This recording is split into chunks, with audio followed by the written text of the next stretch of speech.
দর্শক, শুরুতে যেমনটা জানাচ্ছিলাম বন্যার পরিস্থিতির খবর, আর বন্যার আরও খবর জানাতে নোয়াখালী থেকে সরাসরি যুক্ত হচ্ছেন আমাদের সহকর্মী হেদায়েতুল্লাহ সীমান্ত।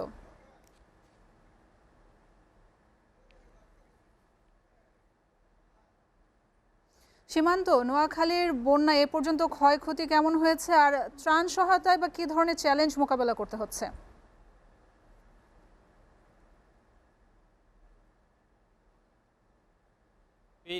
যে নোয়াখালী মানুষের যে বন্যার ভয়াবহতা তারা দেখছেন, আসলে এখন পর্যন্ত সেটি ক্ষতির যে পরিমাণ সেটা নিরূপণ করা সম্ভব নয়। তবে খালি চোখে যেটি দেখা যায়, একেবারে নিষ্প্রাণ নোয়াখালী অঞ্চলের মানুষ।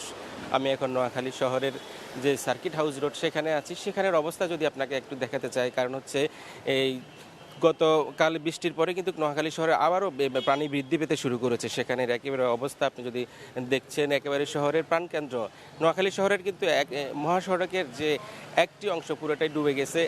এক পাশ দিয়ে কিন্তু যে যানবাহন যাতায়াত করছে, একেবারে এই নোয়াখালী শহরের যদি এই অবস্থা হয়, আপনি গ্রামীণ জনপদের কথা চিন্তা করেন, কি যে অসহনীয় তারা দুর্ভোগ পাচ্ছেন। সে কোনো কোনো জায়গায় বুক পরিমাণ পানি, কোথাও কোথাও গলা পরিমাণ পানিতে মানুষ সাঁতরাচ্ছেন।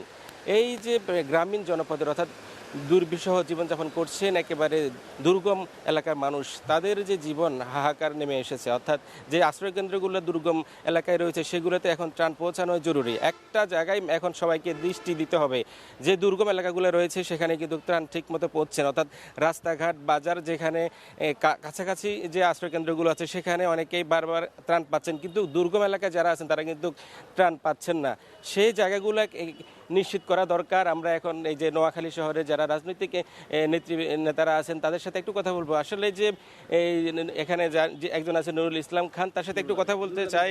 এই নুরুল আলম খানের সাথে তারা কি ব্যবস্থা নিচ্ছেন? দুর্গম এলাকায় তো আপনারা কি ত্রাণ ঠিকমতো পৌঁছে, সরকারিভাবে আমরা ওভাবে দেখছি না দুর্গম এলাকায় যেতে। আপনারা কি দুর্গম এলাকার মানুষের কোনো কাজে আসছেন বা ত্রাণ পৌঁছে দিচ্ছেন কিনা?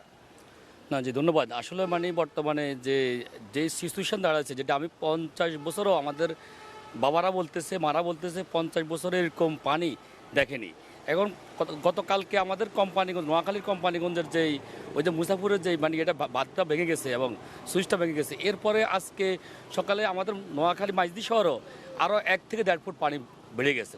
এমন অবস্থা আমি বলতে চাচ্ছি যে আমরা আমাদের সংগঠন থেকে, শুধু আমরা না, আমরা যারা একটা সংগঠন করি, দল করি, বিএমপি করি, আমাদের অঙ্গ সংগঠন প্রত্যেক জায়গাতে আশ্রয়কেন্দ্রদের নোয়াখালী শহরে কাজ করতেছে বিপুলভাবে এবং স্থানীয়ভাবে কাজ করতেছে, স্বেচ্ছাসেবীরা কাজ করতেছে।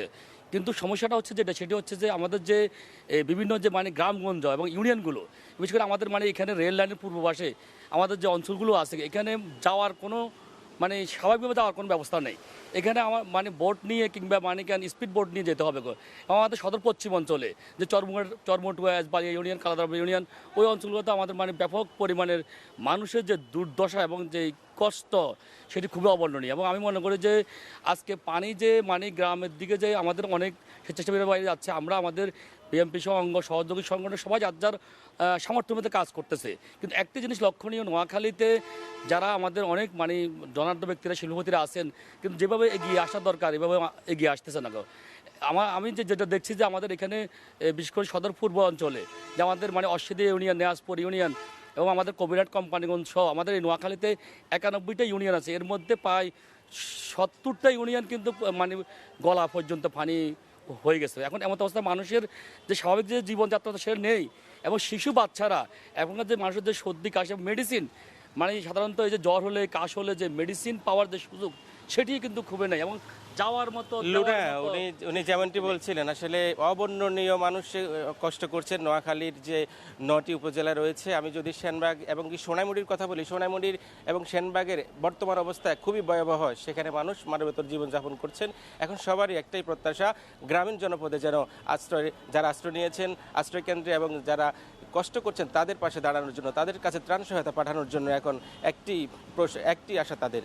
লুনাই ছিল আমার কাছে নোয়াখালীর বন্যা পরিস্থিতির সর্বশেষ।